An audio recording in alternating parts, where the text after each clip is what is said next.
किसी भी particular share के लिए अगर आपको वॉल्यूम इंडिकेटर लगाना है तो आप वो कैसे लगाएं, मैं आपको बता दूं। उस पर्टिकुलर स्टॉक को पहले आप वॉच लिस्ट में ऐड कर लीजिए और फिर उसका नॉर्मल जो चार्ट है वो ओपन कर लीजिए।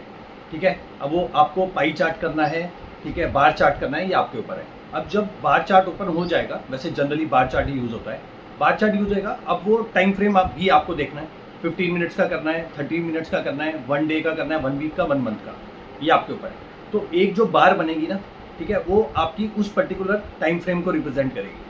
अब हम क्या करेंगे, वॉल्यूम इंडिकेटर लगाने की बात करेंगे। तो ऊपर जो आप टॉप पे देखेंगे, जब आपने चार्ट खोला हुआ है तो ऊपर लिखा होगा इंडिकेटर्स।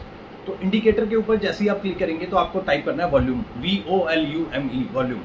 वॉल्यूम जैसे ही आप टाइप करेंगे तो अलग अलग जो वॉल्यूम इंडिकेटर है वो आ जाएंगे। आपको सबसे ऊपर वाला सिर्फ और सिर्फ वॉल्यूम इंडिकेटर यूज़ करना है और जैसे ही आप उस पर क्लिक करेंगे तो आपके बार, जितने भी बार्स हैं उसके अगेंस्ट में कुछ बार्स जो है वो बॉटम की तरफ जो है आ जाएंगे।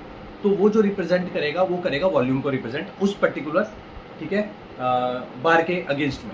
अगर आपने 1 डे का लिया हुआ है चार्ट तो उस पर्टिकुलर 1 डे के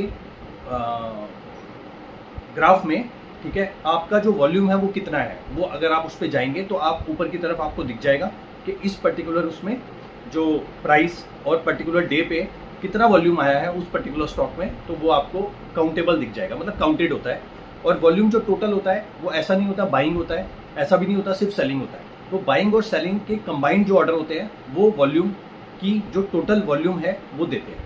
ठीक है, इस टाइप से आप वॉल्यूम इंडिकेटर यूज़ कर सकते हैं। Thank you.